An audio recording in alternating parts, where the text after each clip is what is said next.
Welcome everyone to Web3SecurityClan's podcast.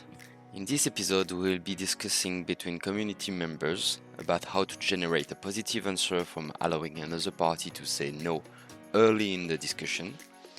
The main talk will be about AI for security researchers, and we'll end with some tips to stay up to date in the field. Enjoy. I've started to read Never Split the Difference. You recommended the book to me, and I really enjoy it. Oh, nice. Happy to hear that. Yeah, I like it. It's good.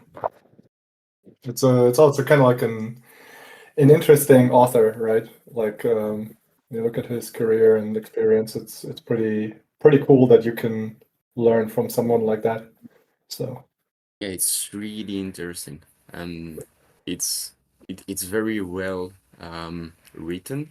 I feel like I really understand everything that's said in it, but as soon as I try to apply it, like mirroring or this kind of stuff, mostly the things we can see at the beginning, then it's really I find it really difficult all of a sudden, to practice.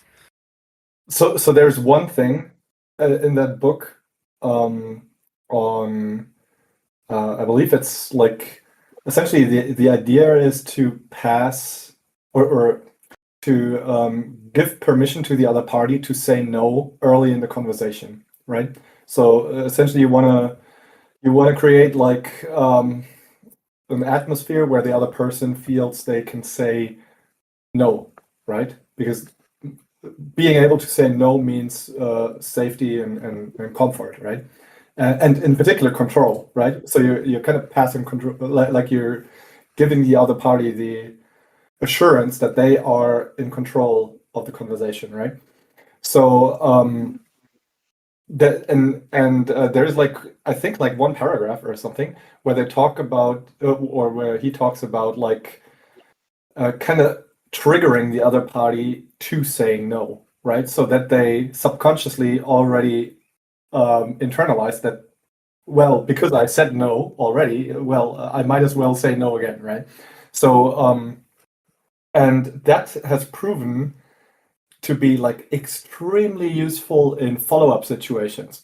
So when somebody ghosts you, which happened to me like all the time, like when I was, I mean, I ran this academy in the past, right, where I would teach other developers, and like prospective, like I would do like direct active outreach on LinkedIn and whatnot, right?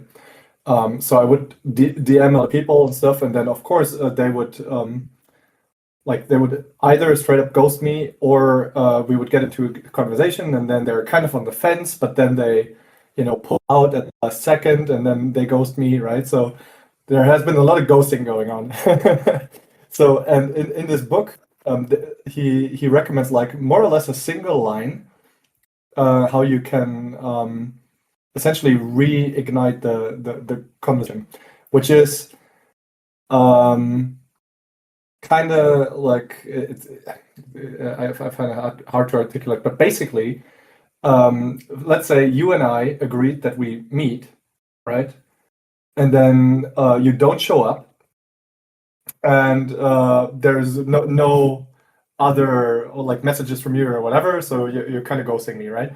And what I could do then is instead of asking you like, hey, do you have time for another meeting, right? Hey, you didn't show up, no worries, do you have time for another meeting? What you instead should do is ask the other person, are you no longer interested in a meeting, right? Which is kind of like the same thing, but the way like it kind of creates this urge in them to say no, no, no, no, no, no, no, no, I'm still interested, right? Because like it's kind of like provocative.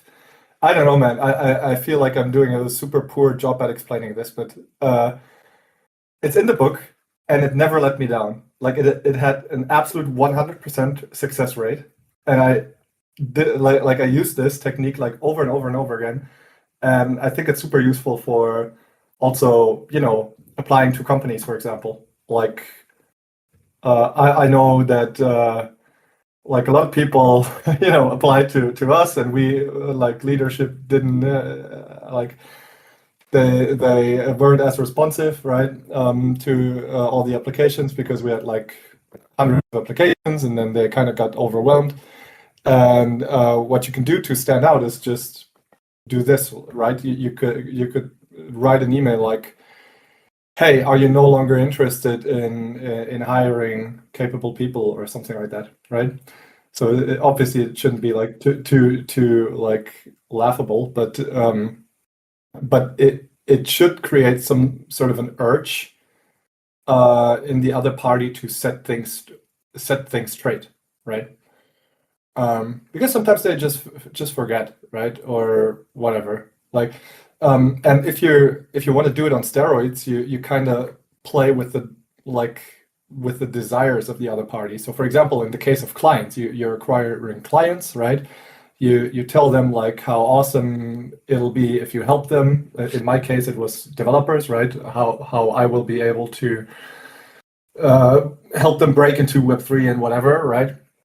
So what like if they would ghost me, I would write something like, "Hey, are you no longer interested in becoming a Web3 developer, right?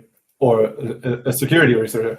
And it's like, I mean, I know for a fact that they still want to, right? Like they would like essentially love to be, a blockchain developer, a security auditor, or whatever. And then of course they go like, "Ah, damn it!" Like it's kind of different, right? That question, because it kind of hurts, and you want to say like, "No, no, no, no, no. Let me set this straight. I'm not a loser. Of course, I still want to be a blockchain developer, right?" So and at least that gets the conversation going again, right? That's what I'm saying. So anyway, that was a huge tangent. Sorry if I wasted your time with this, but for me that was like super easy to replicate and super useful at the same time. Like, um, It wasn't a problem at all. It was very interesting. I'm listening very eager to say, and I'm always trying to like I think it's very interesting. But now I need to translate this into something that I can apply in my life that would mhm. become useful to me. And and at the beginning, yeah, it was harder to do that, but now with your examples, uh, it's getting more accurate, and yeah, it's very good, a good alpha, like Riptide would say. Yeah, let me check. Maybe I can find some old emails and maybe redact, you know, the the other party and show you the conversation, how I used it Yeah, specifically, so that yeah, you have an it would be example. good. I'm not sure whether I still have these emails, but yeah, it's been crazy how that worked. It was I felt like kind of stupid because it was just like, applying the playbook, and it just worked every single time. It was so crazy. Um, yeah. Anyway, these some of these techniques are really powerful, for sure. That's great. I'm not at this part of the book yet. I'm still at the Yeah. very beginning. I try to take notes and to take what I think is useful to apply it as a habit. Because if I don't, and if I procrastinate too much on that, then I may never actually apply these skills. So that's my way of doing things. So I'm very slow, but it's working out. So great, very, very interesting. I really like self-help stuff like that, and maybe sometime we can have a podcast, a coffee house on this. But for now, so today's agenda. So yeah, first of all, we are recording. I was planning on applying this discussion in the podcast. So I hope you're all okay with that. If you're not, just let me know, and we can do another podcast some other day with some other things. It's okay.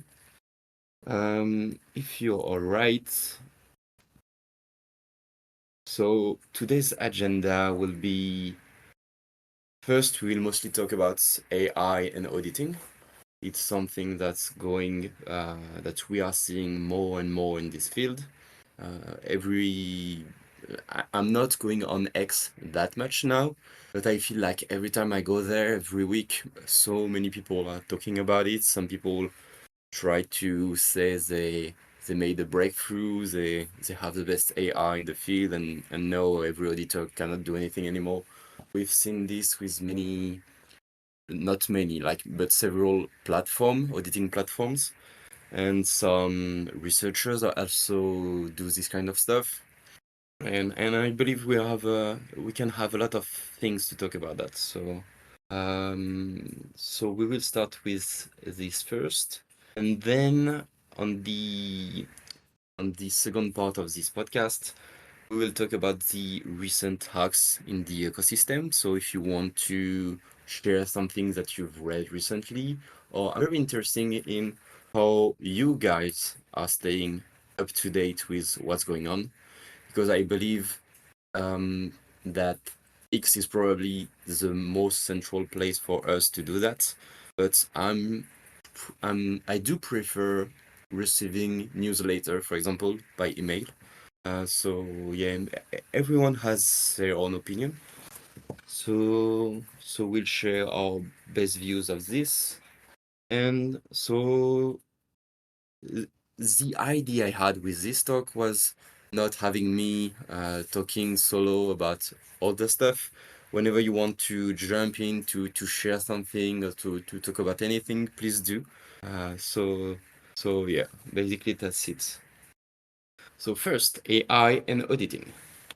Um, so recently, I've we've tried with Alex to do an audit on Code Arena, and we were very disappointed by the AI findings, because like today all platforms are having an automated finding reports with mostly static analysis. Some platforms use different tools, but around all those platforms, everything that is found is considered out of scope for the contest. And if you find something that is in these static analyzer reports, then you won't earn anything from this finding. Now, we are starting to see that some firms are applying AI to create these reports, not only static analyzers. From the contest we tried to see, we think that it was very, or at least I do think it was very weird, because like we all know AI is mostly hallucinating most of the time, and every time we're talking about AI reports in bug bounty or audit contests, then we are also at the same time talking about spam, because some people are just trying to spam AI reports in order to earn money, but it's almost or maybe never happening. All of the time, most of the time, it's only like losing time for the triagers and people who are actually trying to find to handle a good process for findings. So in this report, I felt like the report was made by AI and not looked at after. It felt like um, the most of the findings were not actually correct. Like it was some stuff we would not see as a final report from security researchers, because there's no way the judge would allow some of this stuff. And to see these reports as out of scope for actual security researchers, we were afraid that it might become a way for the platforms and the protocol to to deny some valid findings and limit the funds they would pay in a conditional pool, for example. Does that make sense? Yeah, that makes sense. Um, Personally, I'm a big fan of AI. I believe it's going to change the security game, but at least not in the way that it's being pushed right now. So they in the scenario you painted here, where the code of known issues were AI generated, if I find myself in that scenario, I wouldn't really be worried if anything will be cited, because I know there's pretty much zero known issues. Because if all the issues are out of scope or known or less severity, then there's pretty much no known issue. So it's the ground zero, or it's like almost a virgin audit at that point. But the other side of this is the marketing aspect, which has really been the real contention in the space. These platforms or these AI developers, they tend to bend their own rules on what is a valid issue or what is a high or medium issue when validating or when reviewing their AI found issues, right? So, like you said, the issues you found in the known issue report wouldn't make it to the state of validity in the official contest, but somehow it ended up as a known issue, right? So meaning that they see this as an issue because it was generated from their report. And also another big contest platform that, not to name any names, right? But we all know them. That promoted their AI with a wrong severity, right? Which also caused, like, I think that was the biggest drama around this whole AI issue so far. It's another case of how they take this whole thing can be seen as a marketing effort than actual security efforts, right? And also, I mean, a lot of things that comes out of contest these days, right? It seems like it's geared towards marketing a particular company brand than actual security for Web3 protocol. And unlike me of last year that had this strong belief that contest was the best place for security for Web3, the state of contest right now has made me change my opinion on that. I feel like as a Web3 protocol, if you care about security, you should go for private audits or with firm. But after all of that edit, it's always good to have a contest like the final proof check. But contests are not optimized for security. They're optimized for other things like reward distribution, marketing, and all that. They're not optimized for security. And AI just makes this worse. And we can see that all over the space today. Yeah, I think so too, man.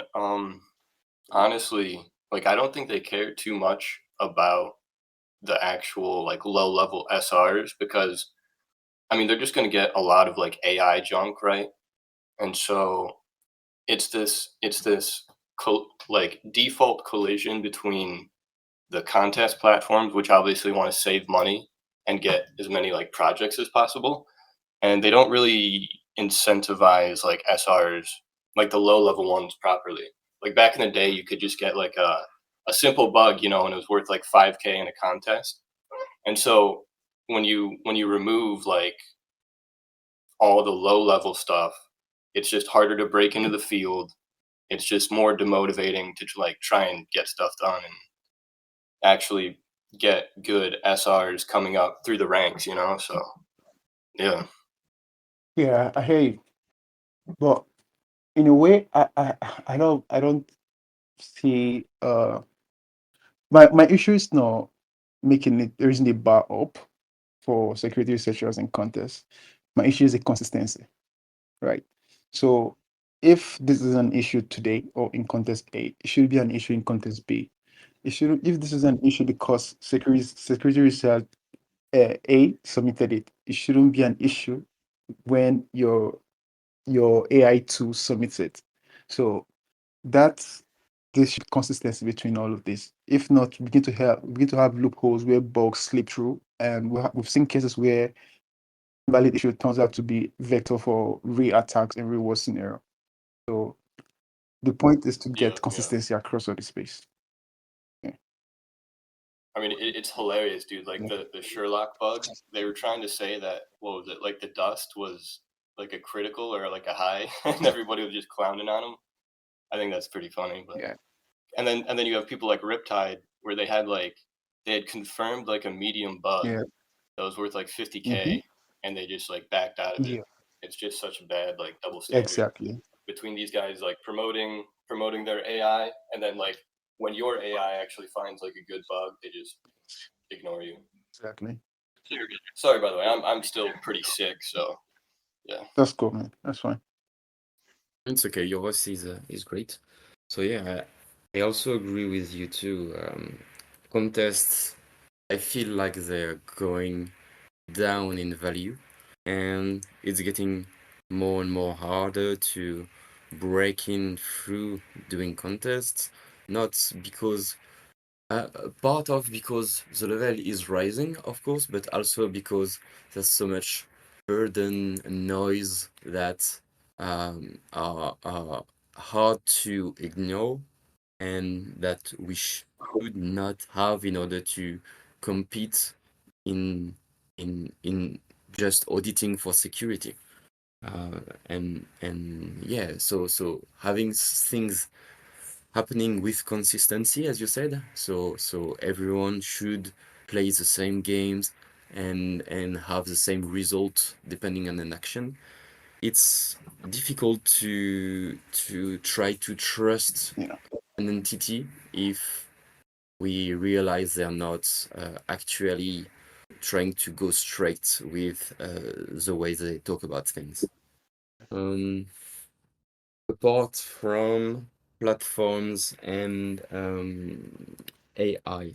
So Marco, no, not Marco, sorry, Chris, you said earlier you're really a pro on AI and you really like it.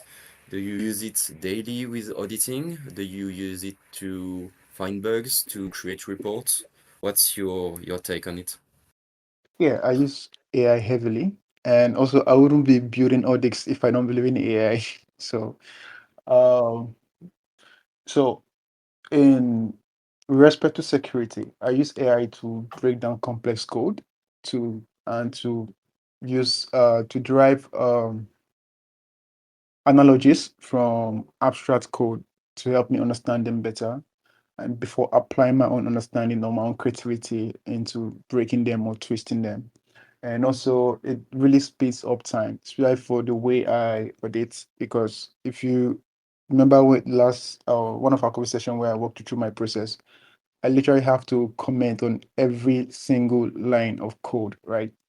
Just so I believe having to read them yourself kind of force you to think about the line. So sometimes just looking at a line, you might be you might glance over some things, having some blind spot that you don't even realize that you've passed over, right? So you see but you don't look, right? Or you look, you don't see one of them. So but having to write these things helps a lot.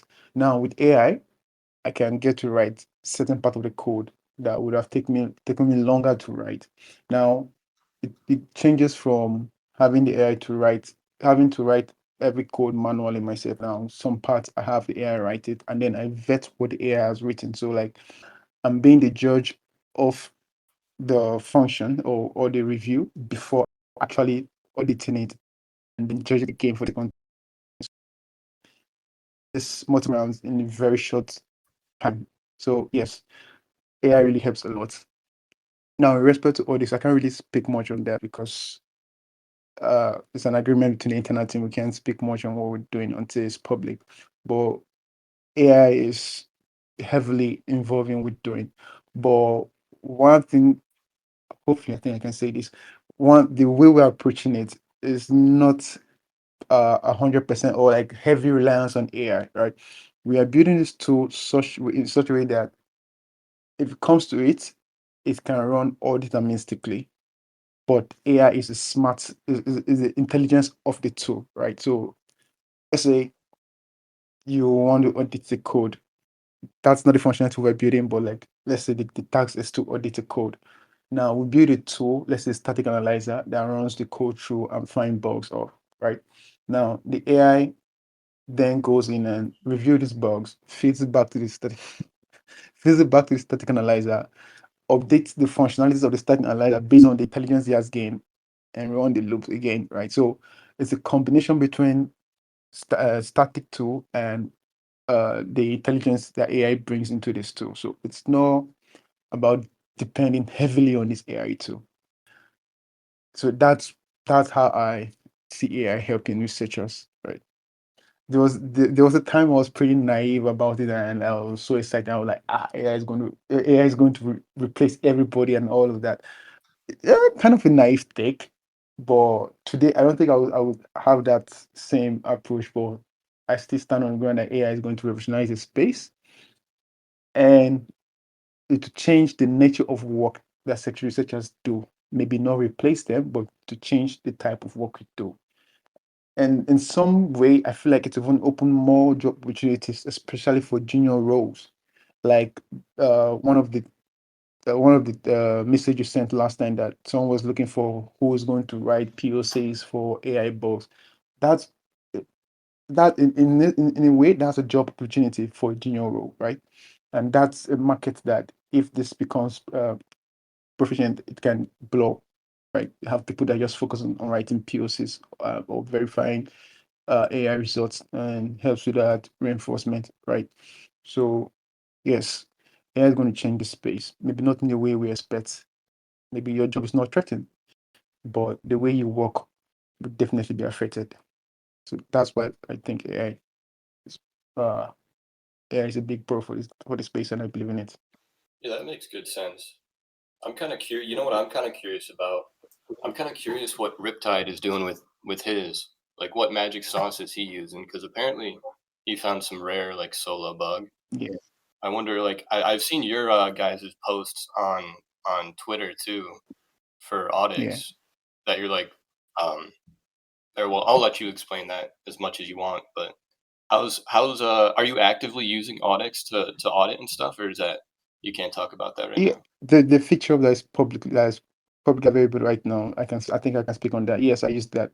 What we currently have on this right now is the environment generation and heuristic generation. Okay, I don't think they're environment yet. The heuristic generation is public now. So what that does is you give it a code, a smart contract, and it generates heuristics that are specific to that piece of code you've given it, right? So how I use that personally is, you know, if you use checklist for a while, over some time, it gets tedious to use, especially when your checklist gets too long, right? And having to filter Right. through things that are not relevant for certain code base on your checklist is a burden. So what this does is it filters the heuristics that we have, right? And only return the ones that are very relevant to the code that you're written.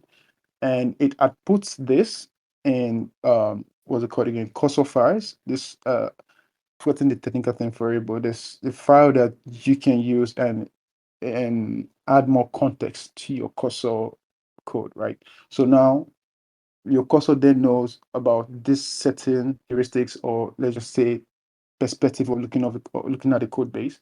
So next time you ask it a question like, okay, explain this code in certain way, or what are the pitfalls of this, or what are this, it then has that knowledge, or that primer that you've given it to answer that question better than it would have answered it with the generic knowledge that it has.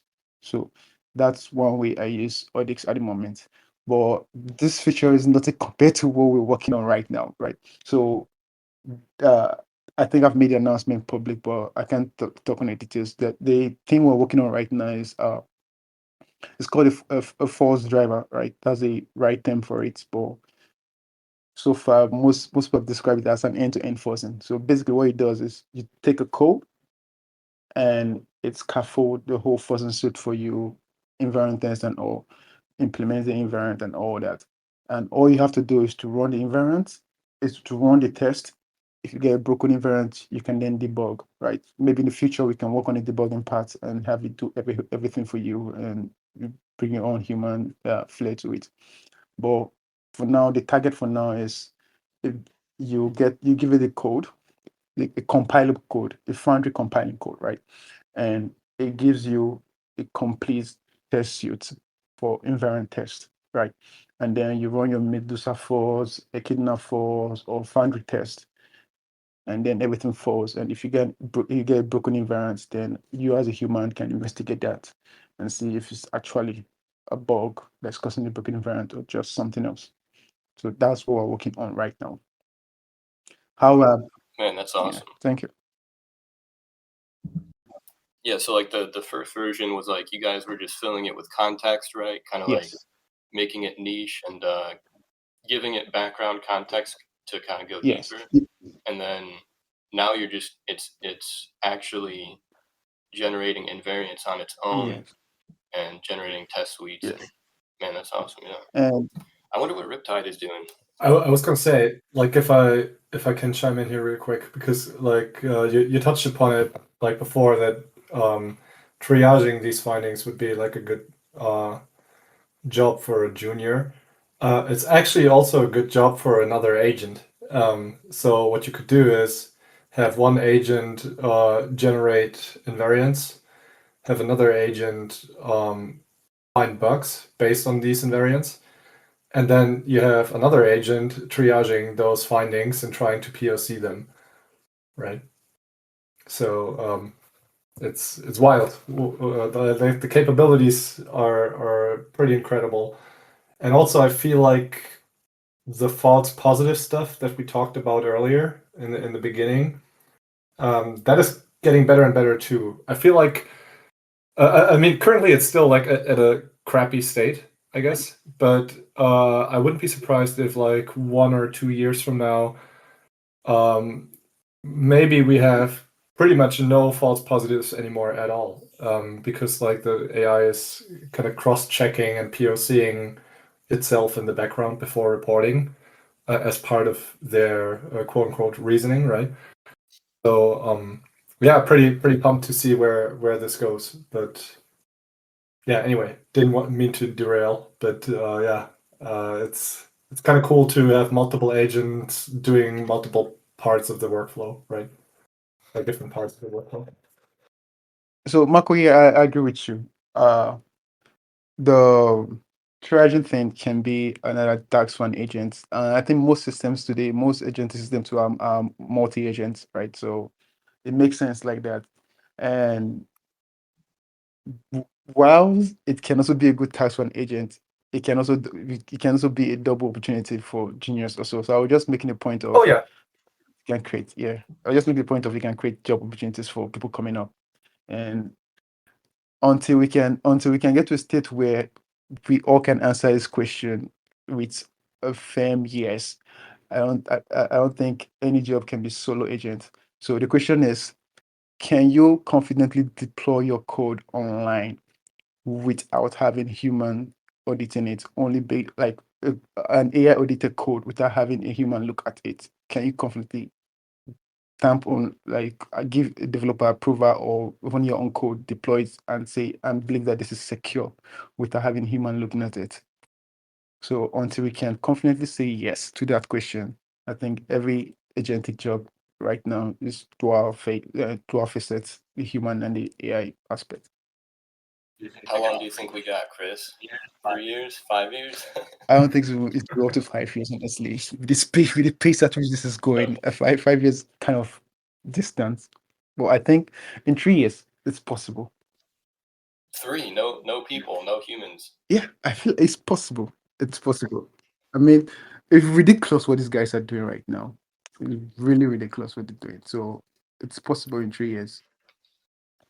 I don't possible, but not mainstream. Maybe like not everybody's doing it, but possible. Yeah, yeah. The size of the code base can also be a factor also. So maybe for smaller code base, yeah. Right. For larger code base, maybe not. Yeah, I don't know. It's also, after all, it's a trust thing, right? Like, essentially, you need people and companies to put enough trust in these tools that they say, like, well, we might not believe, like, it's not even about believing. It's really about trusting, right? Trusting the AI systems, that all loopholes are covered and fixed.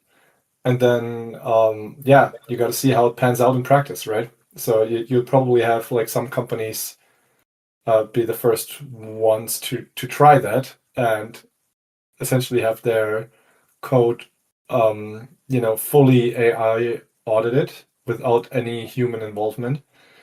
And yeah, then we got to see how things play out. But yeah, they'll probably get hacked, at least the first ones. sooner or later. But yeah, I think it's totally possible though. Like I do see it happening. I don't think we'll be doing like manual review anymore for a couple of more decades. Yeah, not sure. But I can see these things becoming really powerful really fast and essentially surpassing human capability pretty much in all domains, really. So it's real like any I don't know any job in the future might be like for a human might be more of a kind of like a managerial role, right? Where you kind of guide these systems to do what you want to do, and they just crank it out, right? Um, Right. Yeah. Kind of like quality assurance more. yeah, yeah. I don't know. Yeah, let's see. After all, somebody has to do research and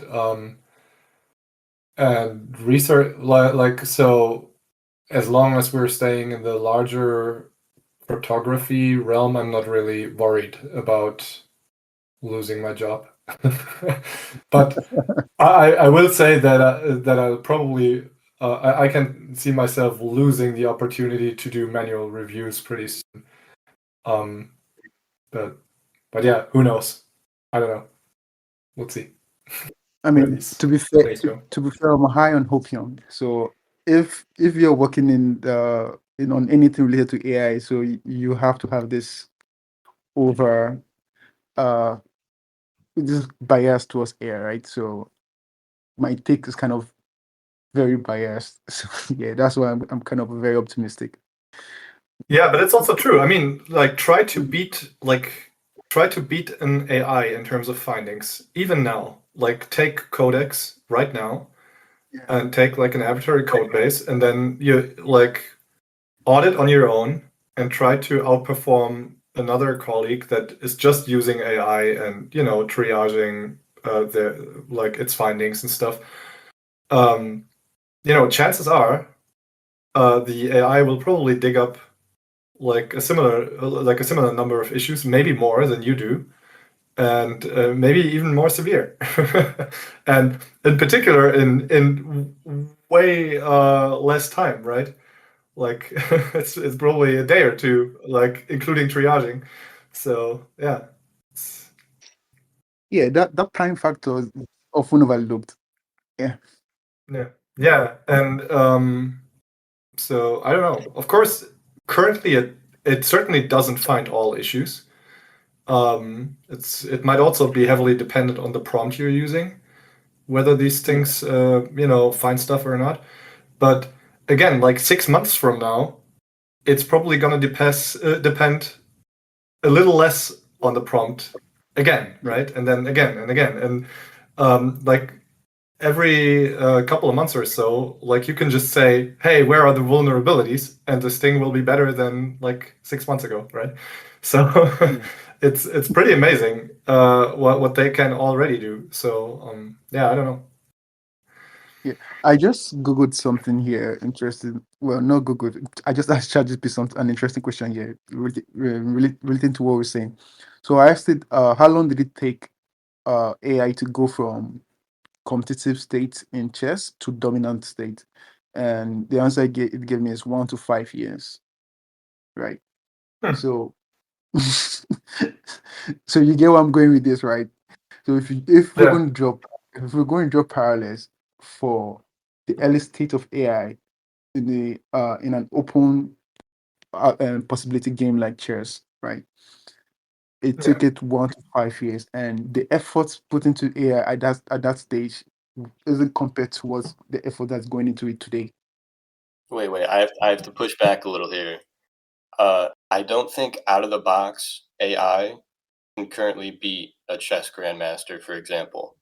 Like just out of the box. Like if you try and play chess with Claude 4, I don't believe it can like beat anybody in chess. But like of course like Stockfish and stuff like that can. But I'm curious how long it's gonna take for the normal AI to just out of the box, beat anybody at chess.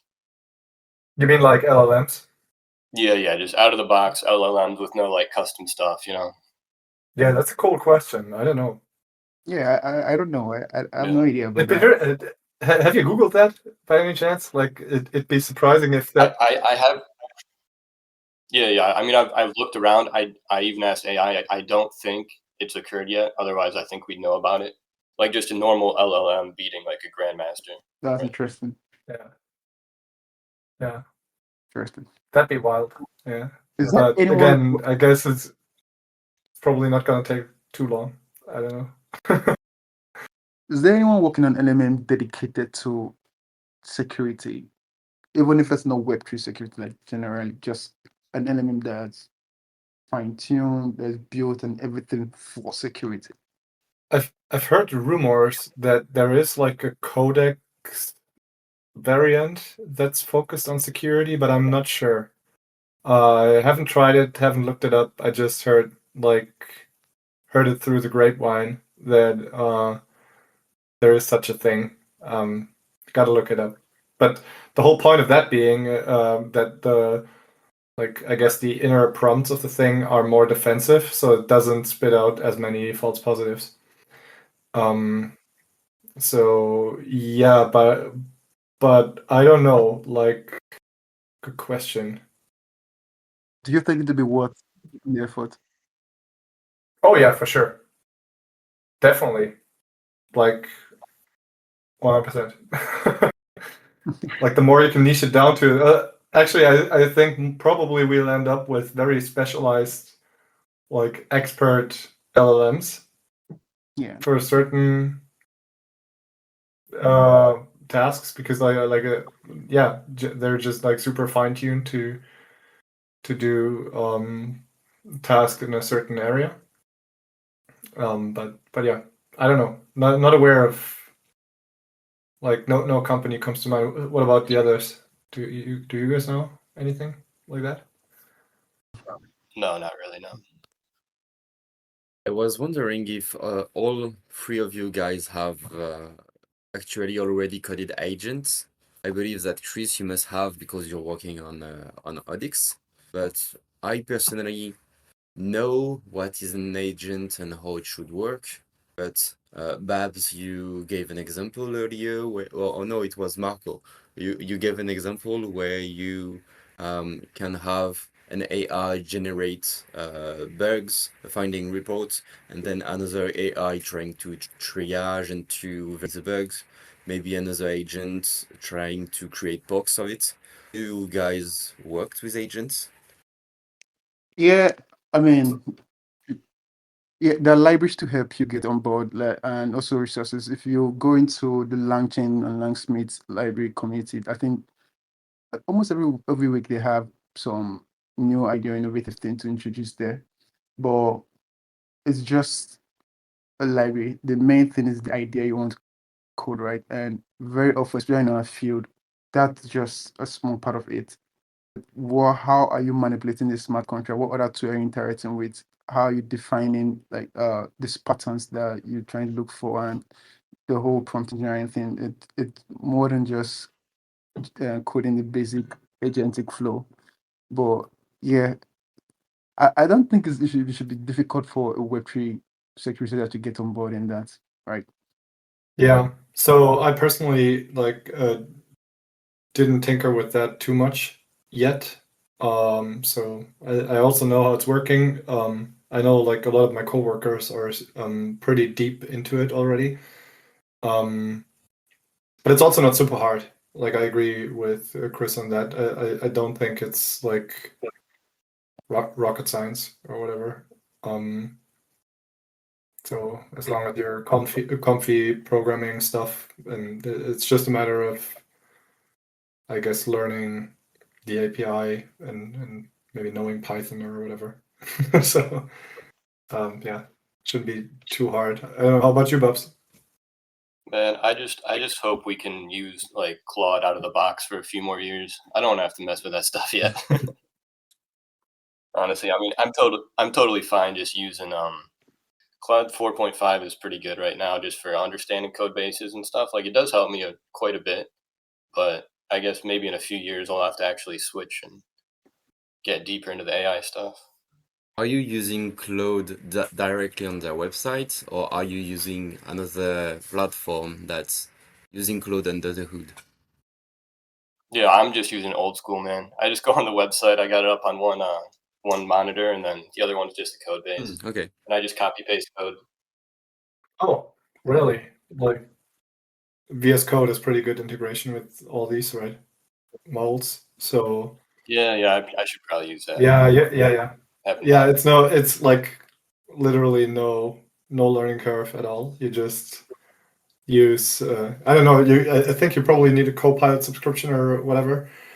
For some of the models at least, and then you can just you can just open a repo, say something like, "Hey, scan that repo," and then it'll load the entire thing into context, and then you can ask it questions by either just typing stuff and referring to stuff, right, in plain English, or you just mark a certain function or whatever with your cursor and say like, "Hey, explain that to me." And it's I feel like it's definitely less friction than cutting and pasting, but yeah, it's been a quick win for me because like I was the cut and paste guy until recently, so Okay, good to yeah. know. So yeah, it's low cost improvement for sure. I think like if you're coding your own agents and stuff, again, I don't think the barrier to entry is high, but still, it's definitely more friction than just using VS Code and the chat feature within. So yeah, definitely recommend that. And all your models will be ML. Also, this Telegram group, AI Sec Tools for Web3 security researchers interested in agentic development.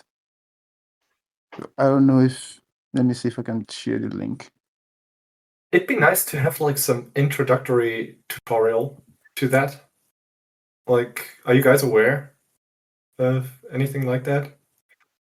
I guess None that, the web is probably flooded with spinning up agents and stuff, but also agents is just such a huge word for a lot of people. Like it means a ton of different things, I feel. Yeah. Like I think we might need more friction. I like Riptide's idea. Let's go back to pen and paper. Maybe you'll find more bugs with pen and paper for at least like a year or two. actually, I was wondering, like, have you guys ever experimented with like printing out code and looking like auditing a code base by looking at printed sheets? No. I think it might work though. I think he might be onto something, but I wonder if he's ever done it himself. Yeah. It's a cool idea to actually add more friction to lock yourself in more, make it more specific.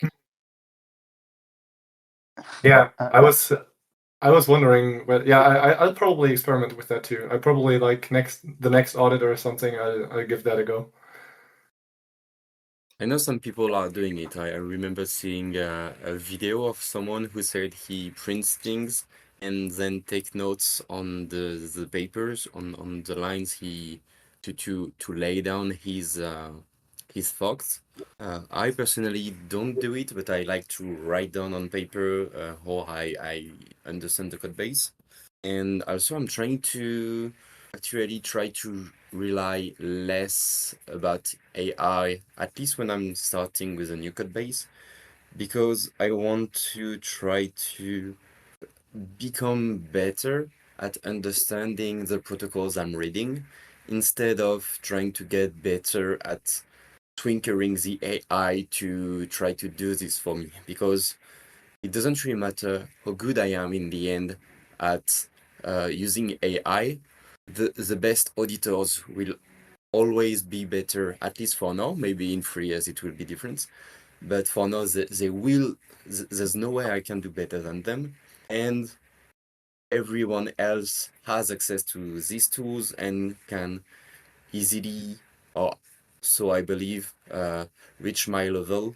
And then I'm just the product of mass production auditors, like I'm just like everyone else. And if I can work my brain to do this stuff instead of trying to rely on the tool to not go the easy way, then I hope at least that in the long run it will uh, carve the learning in my brain. So next time it will be even easier and I can do it even faster than having to type down the prompt to the AI, for example. Yeah, that makes sense. Yeah, man, it's easy to get bogged down. Yeah, it's really easy also to overly rely on AI for certain things. Like I definitely had the experience where I was kind of roasted for the day already, and I was looking at a certain snippet of the code, and it kind of like it was kind of smelly. So I was like, that looks kind of suspicious. Let me check, and then I lost stamina, and I was like, oh fuck it, let's just ask AI whether that logic makes sense. And of course, the AI would reassure me that it made sense. And then, like, sure enough, 6 hours later or something, a colleague of mine would report a pretty bad bug on exactly that snippet. So yeah, it's definitely like at least right now, it's definitely a good idea to not rely on these things too much, and also yeah, try to not put yourself into a situation where you're too biased early because of the AI. Yeah, I believe at least doing the work of like the hard work of trying to understand. As you said, it's tiresome. At some point you may ask the AI to confirm your hypothesis or your assumptions. But if you do the hard work before you do that and you try to do it frequently with discipline, then you will become better at it over time. And in 1 year, you will be this colleague who finds bug where your other colleagues try to go the easy way, let's say. So that's great. I'm kind of laughing here because uh, I shot myself in the foot the last time I tried something close to what you said about having AI confirm my issue. So remember the last time I grouped that I'm missing out on a payout for a particular issue because I didn't submit it after writing out the report, right? So to validate that report, I was having doubt. I was influenced about it, and then I asked AI, and for some reason the AI was so adamant about this issue being invalid. So instead of I mean I wouldn't be arguing with an AI, right? So it just necessarily just validates the part of my mind that went against the issue. I was like, okay, well, if something that's supposed to be neutral and generic, it doesn't even see the case here, maybe I shouldn't submit this issue. Turns out the issue was valid in the contest. so, so I was just Mm. this. Yeah, usually they're optimistic. It's rare for them to be pessimistic. Yeah, exactly. That's why it was weird to me because you should be the optimistic guy. If the optimistic guy is saying this is invalid, maybe maybe there's Yeah. something actually wrong with the report, or I'm not actually seeing it correctly.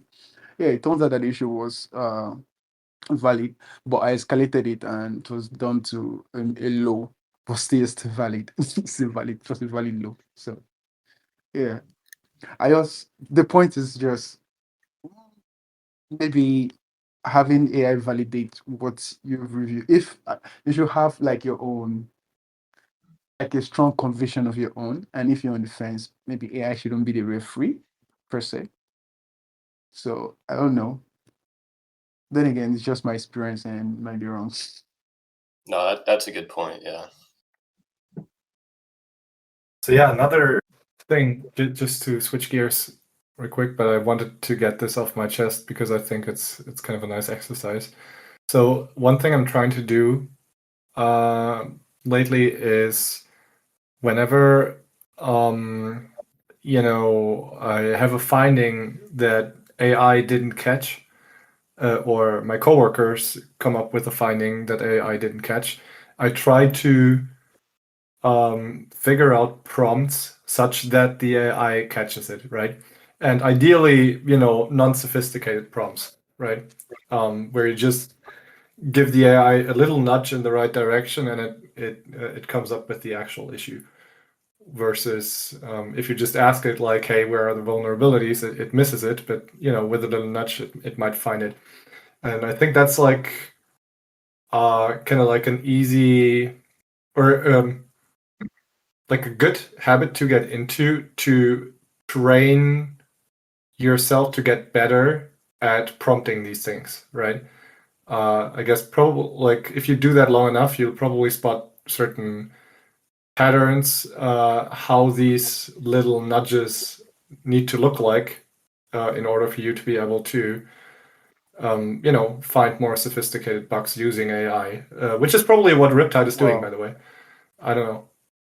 But probably he's just tinkered enough with that stuff that he's also just gotten really good at, writing more custom prompts specific to the code base and giving the AI a little more background and potential attack ideas rather than just asking it, "Hey, find me the vulnerabilities," right? But I don't know. Would be interesting to learn how he does it, but I guess Yeah, he won't give that away. that's a real big alpha, Michael. That's a huge alpha. Strap, when you're editing this, I think this part should be one of the marketing points of this of this podcast, because that's a real juicy alpha, because it takes little effort and the return is so high. It takes little effort to do that. Okay, we will see how we can market the podcast. I plan to review all the talk and to try to list the key points we went through to summarize and to put it in the descriptions, for example. But yeah, if you want to help me with that, you're most welcome. Sure. We talked also a bit earlier, but really quickly, about a kind of offer that I received. I saw someone who said he found an AI that he says finds bugs, but he wants to pay. Just one sec. Oh, okay. So, but he wants to have security researchers create reports and create POCs of these findings, which is something that is quite that takes some time. And as we said, AI is sometimes or most of the time hallucinating, so it would take a lot of time to do. So for me, it didn't seem worth it because I don't want to just be a report maker and to write stuff like that, but I want to progress and to learn more things and to evolve. Do you think this kind of opportunities can become like a broader market thing, for example? Also, I wouldn't say it's just like report writing is not the only skill that you learn doing this, right? You after all, you need to triage the findings, and you kind of need to understand what's going on and what's true and what's false, right? But at the same time, personally, I think and actually, I hope that AIs are just gonna get rid of all these false positives and just spit out like actual stuff. But yeah, not sure. Not sure how far we are. But yeah, I wouldn't be super surprised if, again, like 1 or 2 years from now, these things are so good that they aren't actually hallucinating as much. Particularly if like the code base is at hand, right? It's like after all code and math, it's all very analytical, and it's kind of easy to reason about this stuff. So yeah, it's very well defined. I guess that's what I'm saying. So I do see a real chance that all of these false positives are probably going to go away Yeah, that's true. soonish. But yeah. I don't know. At the same time, I don't think you're just practicing report writing, which in and of itself is a good thing to practice. After all, that's probably what we're all going to end up doing, just being like communicators to like security focused communicators to higher management or company owners or whatever. But yeah, at the same time, I do think you also do learn something technical. I'm not sure whether it's like it's the most fun job though. So I certainly am not like super eager to go through a list of 20 plus findings where I know that probably only 2 of them are actually valid issues, and probably they're just surface level things and not really interesting findings either, right? So yeah, I don't know. Yeah, I agree. I believe I like writing reports where I am the one who found the stuff. It's because I'm saying, hey, I found this, and you can do this way, and it's much more interesting because I don't know about you, but I believe it's the same for everyone. But I think I've wrote less actual reports than reports and POCs that was no, that were actually invalidating what I thought was valid. And it's really tiring at first. It's like, oh God, I've made a mistake once more. And yeah, it can be heavy, but it also is a way of you to say to yourselves that you've actually progressed through learning this code base, and what you thought was an issue is actually uh, not an issue, and you can understand why it isn't. And yeah, it's a step forward for me. So using an AI report or someone else's reports is not making this step forward, at least for me. Yeah. I mean, like, honestly, when I first go through a code base, it's like for every 10 invalids, then I'm just like going through to trying to understand the code, I'll get like 1 valid. Like, it's so bad. Like, I'll go through a trace of something that I think is wrong. We're like, oh, this is wrong, this is wrong, this is probably wrong. And then it's like 9 out of 10 times it's always correct. So, like, none of that work ever shows up in any of the valid reports. But I mean, that's all the background work you have to do to find like the rare bugs and stuff, is get everything else that's invalid out of the way, basically, I guess. Yeah, and additionally, the things that are valid are rarely deep issues, right? It's more like Right. access control, like screwed up access controls or some very simple math logic that's off or whatever. So essentially stuff that you would have found anyway. Whereas like the very deep, like deeply hidden, complicated bugs, like multi-step issues where you have to really engineer the exploit in a sophisticated manner. Like I haven't seen an AI find these kind of issues yet. Like, so I guess what I'm saying is probably pulling back a little from what I said earlier, because like even the valid issues that you'll find using AI are probably not going to be that instructive in terms of pushing your expertise as a security researcher, right? It's probably more like, hey, you forgot an only owner modifier or whatever, right? So I don't know. Or did you guys already see some really cool AI engineered exploits? Like, No, me neither. I've never seen those yet. No, but I bet it'll be Riptide's shit. I bet Riptide will find some crazy ones, dude, with his AI. Yeah, probably. Probably, yeah. Yeah, it would be interesting. So I guess you're on the server quite frequently, right? On the Bounty Hunter server.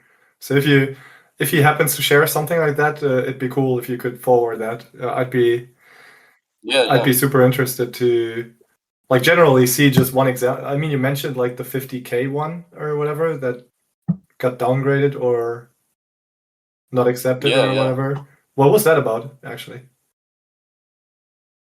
I forget. It was some like I think it was some like massive Rust code base, and you found like some clearly valid like medium, and even like the triagers and everybody said it was valid, and then something weird happened, and they literally I just think screwed him.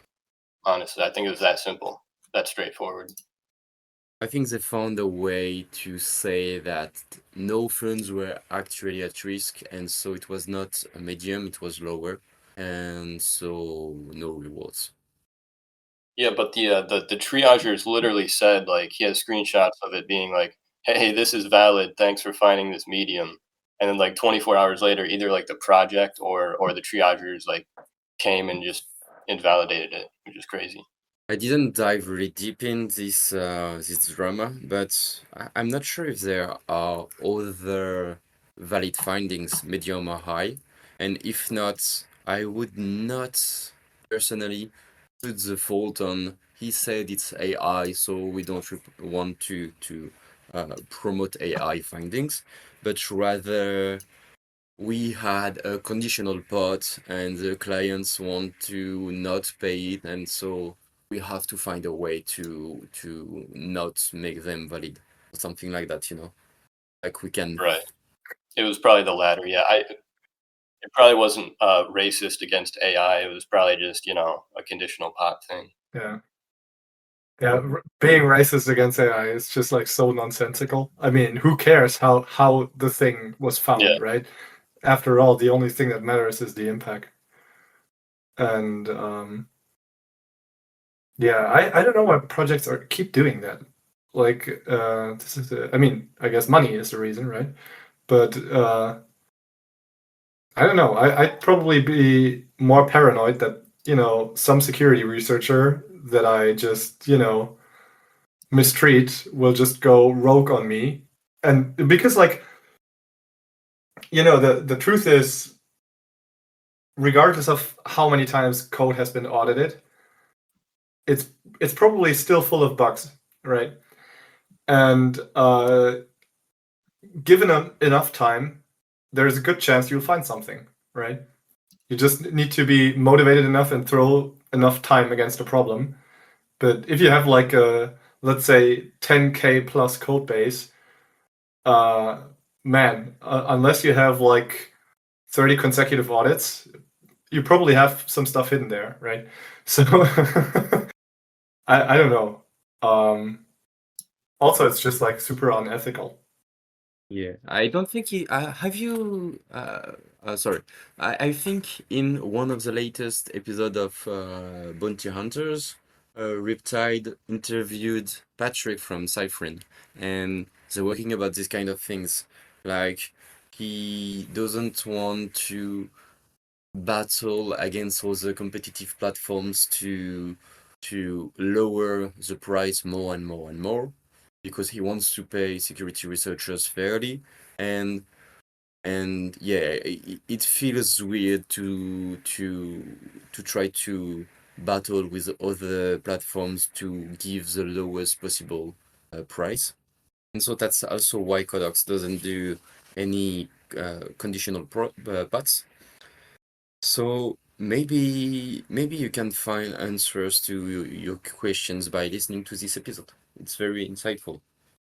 Yeah, I agreed with him. I think it's mostly just a race to the bottom because you have all these. I mean, it makes sense, right? The contest platforms want as many clients as possible, so they're going to tailor the experience more towards the actual clients, the projects, rather than like all the workers below, basically.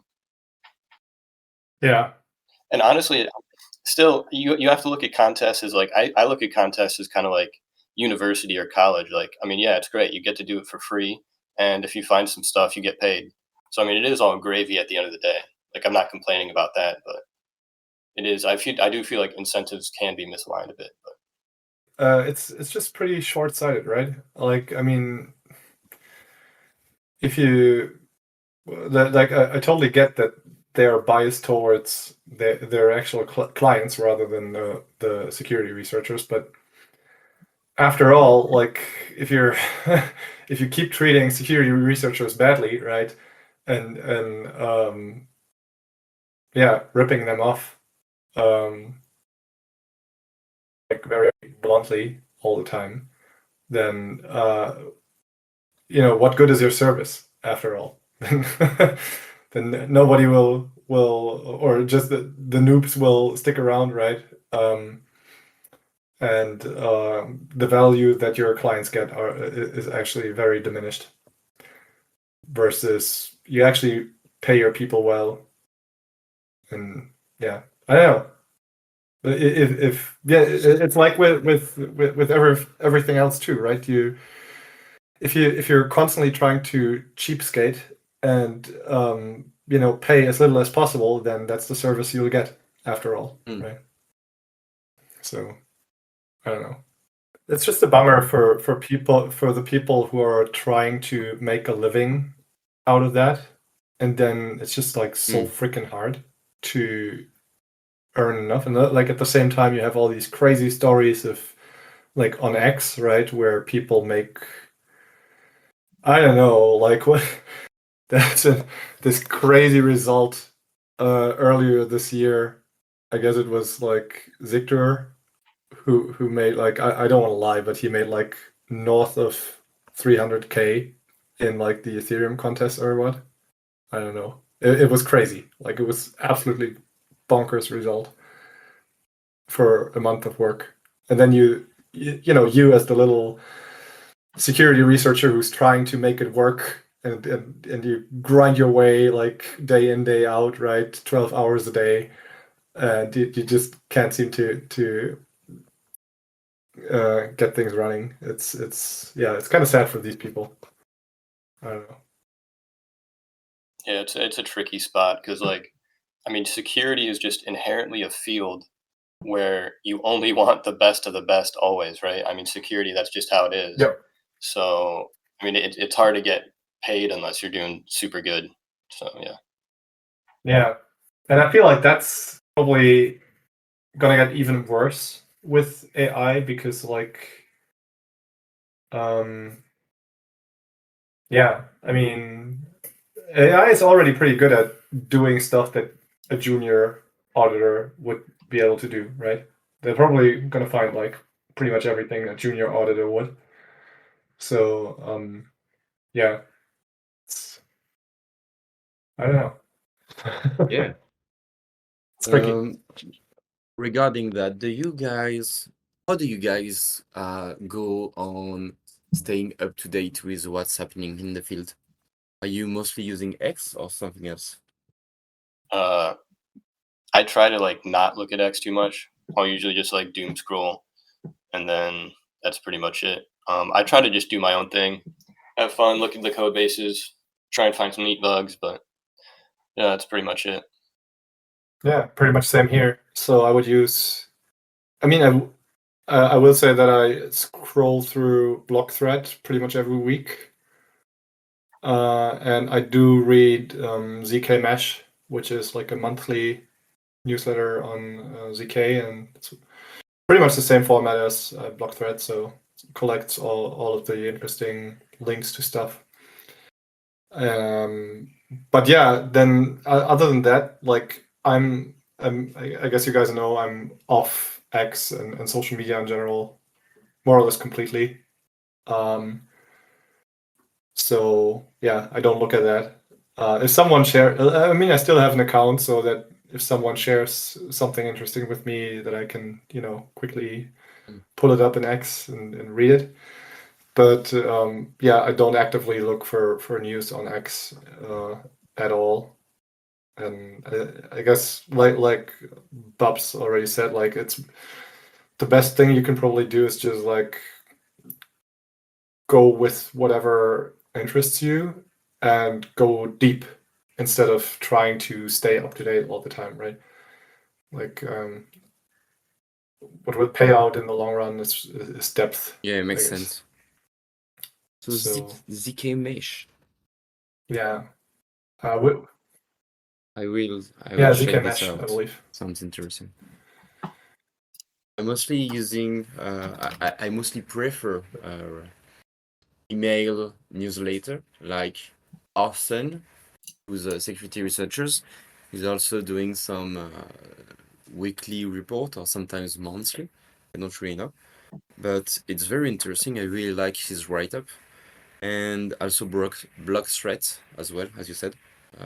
I really like to have stuff like it's very interesting to Mm. have a list of things with links, and then you can just go through the stuff that you are interested in, and not go and you don't have to read through a lot of stuff that may not like be worth it to you in the end. Yeah.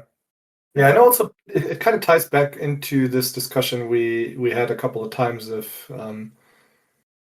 this just-in-time learning approach where the field is just so wide and overwhelming in all sorts of ways, right? And you can study yourself to death.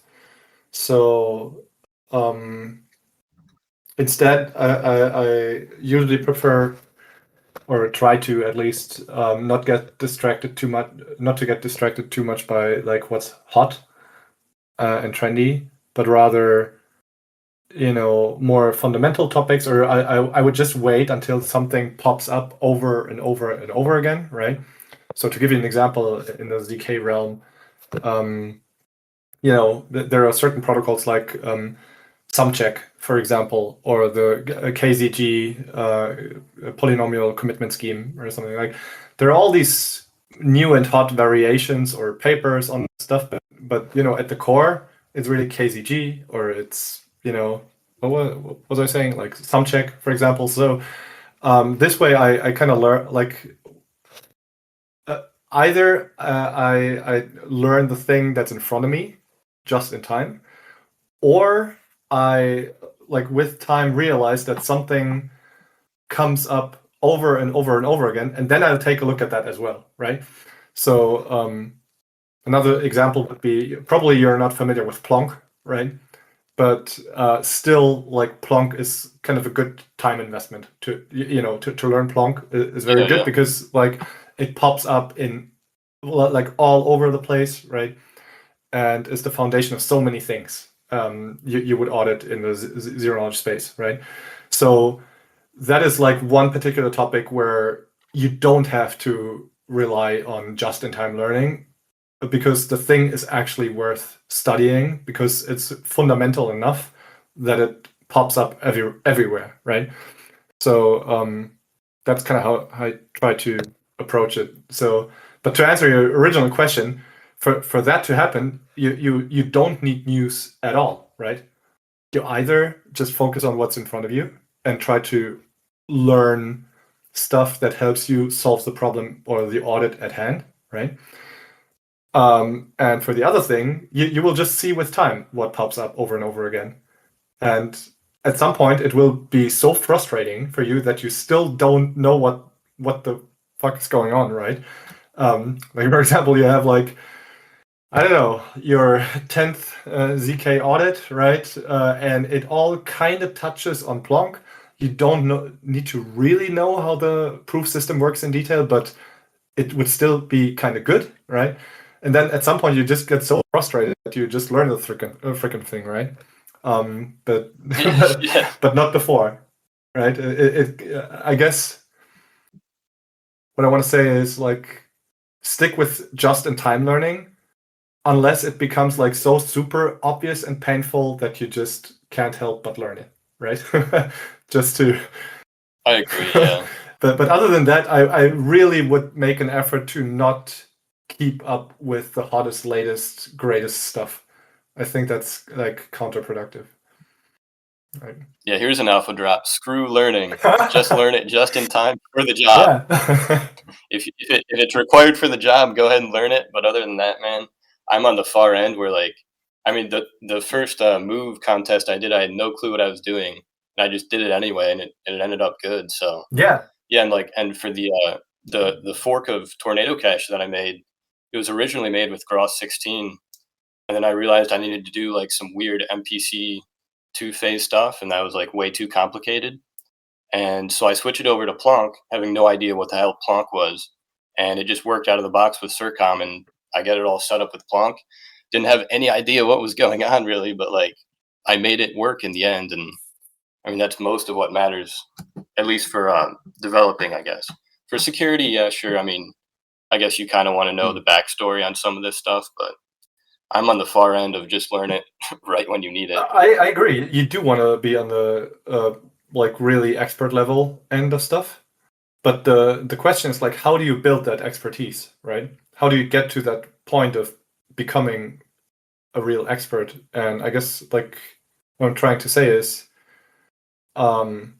this expertise is mostly built through action and learning by doing, rather than studying like some theoretical background that's detached from the actual work, right?